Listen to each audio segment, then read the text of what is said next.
네, 안녕하세요. 오늘 본문 말씀은 이사야서 24장 1절에서부터 13절까지의 말씀입니다. 지금까지 이사야서의 내용을 간략하게 살펴보면 이렇습니다. 1장부터 12장까지는 이스라엘과 유다에 대한 심판을, 13장에서부터 23장까지는 이방 나라들에 대한 심판을 각 나라별로 선언하였죠.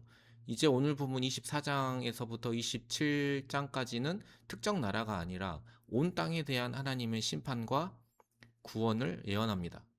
그러니까 이스라엘과 유다, 그리고 근처 열방들, 그리고 온 땅 이렇게 확장되는 거죠.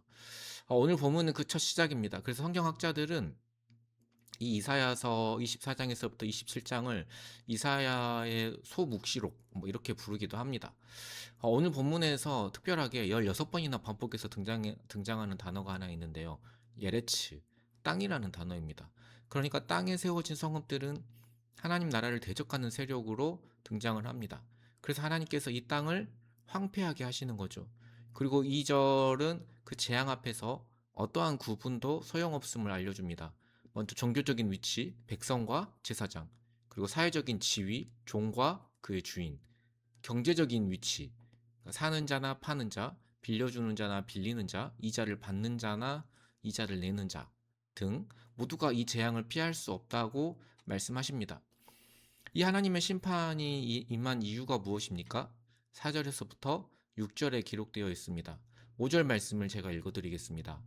땅이 또한 그 주민 아래에서 더럽게 되었으니 이는 그들이 율법을 범하며 율례를 어기며 영원한 언약을 깨뜨렸습니다. 그러니까 땅이 슬퍼하며 세잔해진 근본적인 원인은 그 위에 거하는 사람들의 죄악입니다. 그러니까 백성들이 율법을 범하고 영원한 언약을 깨뜨릴 때 피조물 또한 함께 탄식하며 오염되는 고통을 겪습니다. 그리고 더 구체적으로 이야기하면 이 언약의 땅에 사는 백성들은 이스라엘 백성들을 의미하는 거죠. 그 백성이 율법을 어기고 율례를 범하여 영원한 언약을 깨뜨렸기 때문입니다. 이것은 죄의 영향력이기도 합니다. 제가 예전에도 한번 말씀드린 적이 있는 것 같은데요. 한 사람이 도박에 중독되면은 그 한 사람만 고통받지는 않습니다. 그 주변에 가족들이 있다면 가족들 모두가 고통을 받고요. 가족을 비롯한 많은 사람들이 주변의 사람들이 고통을 받습니다. 수인교회에서도 그런 일이 있었죠. 재정을 맡은 한 분으로 인하여서 재정 사고가 발생하였는데 결코 그분만 고통받지 않았습니다. 그로 인해 교회 전체가 다 고통을 받았습니다. 죄는 나만을 무너뜨리지 않습니다. 나를 무너뜨리고 공동체에 영향을 미치며 오늘 본문에 의하면 우리가 밟고 있는 이 땅, 그 피조물 전체에 영향을 미치는 굉장히 치명적인 것이죠. 마지막 7절에서부터 13절은 조금 더 구체적으로 그 땅의 기쁨이 사라진 모습을 보여줍니다. 하나님의 심판이 그 땅에 이르자 즐거움과 축제로 기쁨이 넘쳤던 삶의 자리에 이제 탄식이 찾아옵니다. 새 포도즙이 마르고 수금소리가 그치며 사람들의 즐거운 노랫소리가 모두 멈춥니다. 심판이 휩쓸고 간 자리에는 마치 감람나무를 흔든 후나 포도를 거둔 후처럼 소수의 사람만 남을 것이라고 말씀하십니다. 구약 성경을 유심히 보시면은 이 땅의 풍요로움과 어떤 즐거움을 이야기할 때 자주 사용하는 비유가 포도주나 포도즙 이런 것들입니다. 오늘 본문도 그렇죠. 새 포도즙이 슬퍼하고 포도나무가 쇠잔하며 마음이 즐겁던 자가 다 탄식하며 노래하면서 포도주를 마시지 못하고, 그러니까 우리가 이 땅에서 즐기고 누리는 풍요와 즐거움은 늘 유한하다는 거죠. 그러니까 포도주가 떨어지면 흥이 다 깨져버리는 유한한 즐거움이에요. 그래서 우리가 올해 요한복음을 묵상했지만 예수님께서 이 땅에 오셔서 보여주신 첫 번째 이적은 물이 포도주가 되게 하신 사건이었습니다. 의미심장하지요. 이 이적은 종말과도 연결되어 있는 거죠. 포도주가 떨어지자 잔치가 끝날 위기입니다. 예수님께서는 포도주가 떨어지지 않도록 하심으로 잔치의 즐거움을 다시 누리게 하십니다. 그것도 최고 극상품의 포도주였습니다.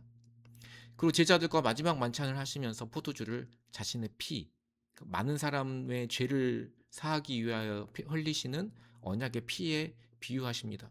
그러니까 십자가에서 흘리실 자신의 피를 포도주로 비유하신 거죠. 이를 통해 우리의 죄를 대속하십니다. 비신자들을 만나보면 많은 사람들이 교회를 다니게 되면 자신들이 누릴 즐거움을 빼앗길 것을 마음속으로 상당히 두려워하는 경우를 보게 됩니다. 제가 속한 테니스 클럽이 하나 있는데요. 저는 거기에서 이제 월요일만 참석하는 이제 그 아웃사이더예요. 그 영상을 찍는 오늘 이제 오랜만에 이제 참석했더니 멤버들도 많이 바뀌어서 이제 누가 누구인지도 잘 모르겠더라고요. 그러니까 조용히 월요일만 가서 테니스를 치는데 그분들이 제가 목사인 것을 거의 다 알아요. 그분들을 전도하기가 어려운 이유는 주일, 그러니까 그분들에게 일요일은 무조건 테니스를 치는 날이에요. 그러니까 저희가 주일 성수하는 것만큼 철저하게 테니스를 지킵니다. 어떻게든 코트를 잡아요.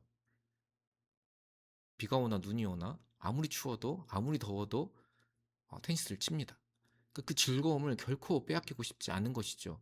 그동안 자신이 즐기던 것, 술, 담배, 여자, 이런 것도 안 될 것 같지, 죄 지으면 안 될 것 같지, 믿지 않는 사람들도 죄책감은 다 느끼거든요. 어, 그러니까 이 세상에서 누렸던 즐거움을 빼앗길 것 같은 그런 두려움이 있는 거죠. 그러나 세상의 즐거움은 어떻습니까? 그 포도주가 떨어지면 파국이에요.